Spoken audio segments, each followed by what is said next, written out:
Let's focus in a little bit here on the Lakers, because in an article on ESPN.com this week, our Dave McMenamin detailed that there were moments within LeBron James' 8 years in LA where he felt like he was being taken for granted by the Lakers. McMenamin also detailed in the piece that a source familiar with James' thinking told ESPN that the Lakers' approach and how they showed their interest in retaining him will be a factor in his decision to return to Los Angeles or not. And so, Jay, will I ask you, have the Lakers taken LeBron for granted?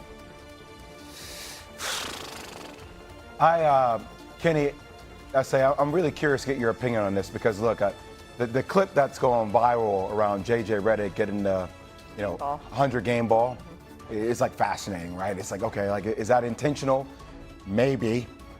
I mean, for a guy that is the all-time winningest player in the history of the NBA, doesn't get the game ball.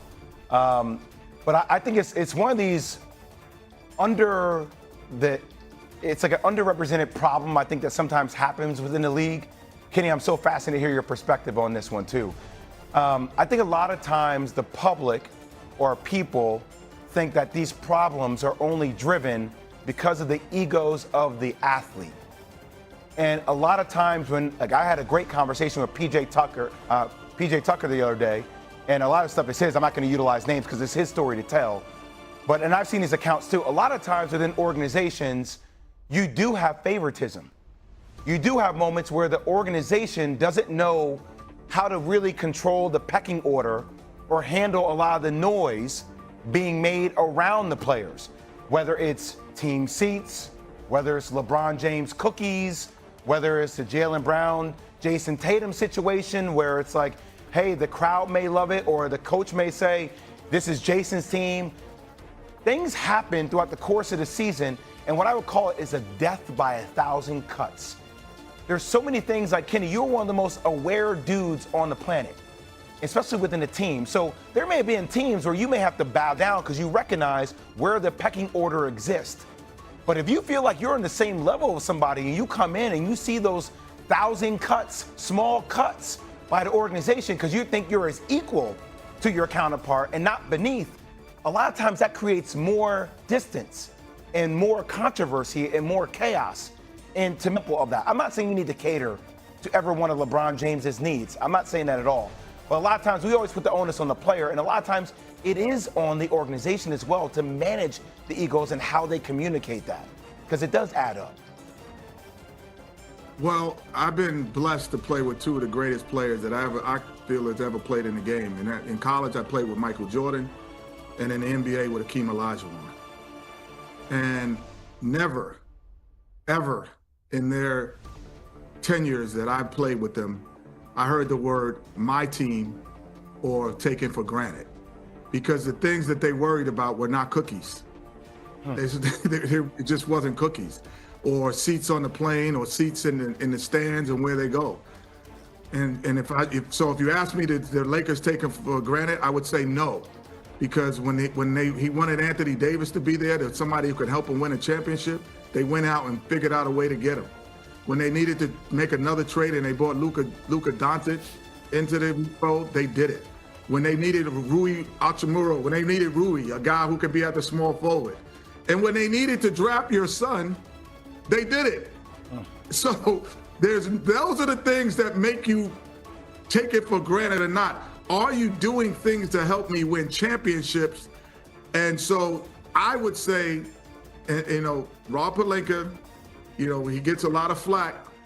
However, he's made moves to always keep the team relevant. Because if Luka doesn't get hurt this year, they're possibly a team that could have contended for the Western Conference Finals.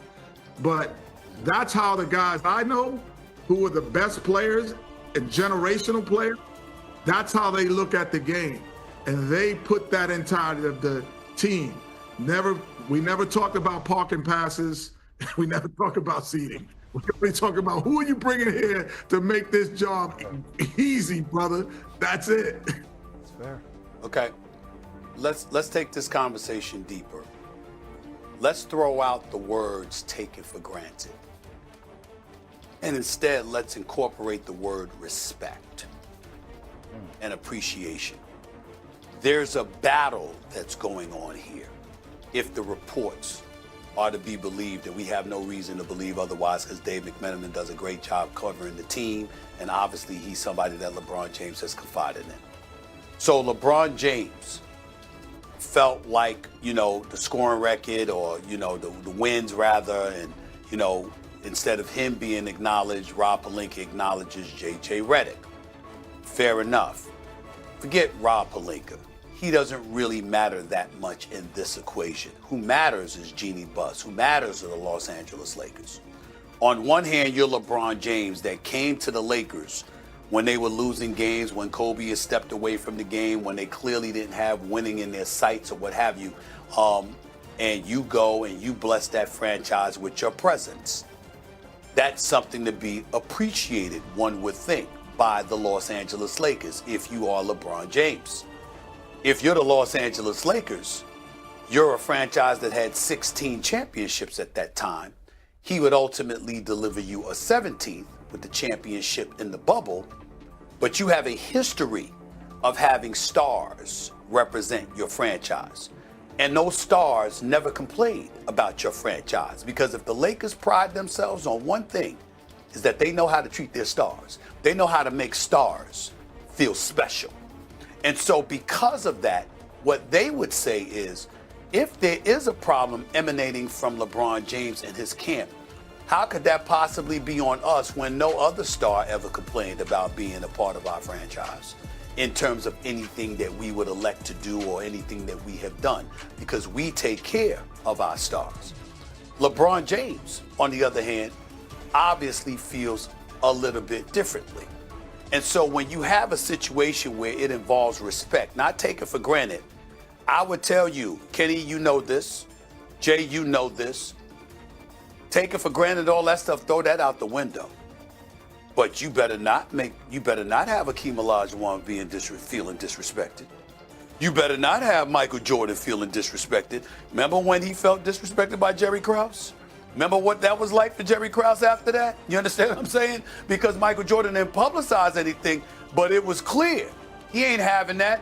And Akeem the Dream Olajuwon, have you met that man? Have you talked to that man, ladies and gentlemen? Chances are you don't have to. Because let me tell you something. He is a walking embodiment of a man who requires respect. He is a kind, gentle man, but do not think for 1 second that you can disrespect that man and get away with it. So we have those things going on, where if you're LeBron James, what's your definition of disrespect? If you're his camp, what's your definition of disrespect? You listen to some folks talk about it, they'll tell you that LeBron is committed to excellence, whereas the Lakers were willing to accept mediocrity. And that's not something that he was going to stand pat for. Obviously, the Lakers would refute such a notion. They would say there's no way in hell there's any truth to that. So you're not on the same page, not to mention the fact he's in his 40s and on his way out, and Luka's in his 20s and hasn't even hit his prime yet. So all of those things, it was one thing to have a new face of a franchise, but it's another thing to be ecstatic that you got the new face to such a degree that you give the impression to the older guys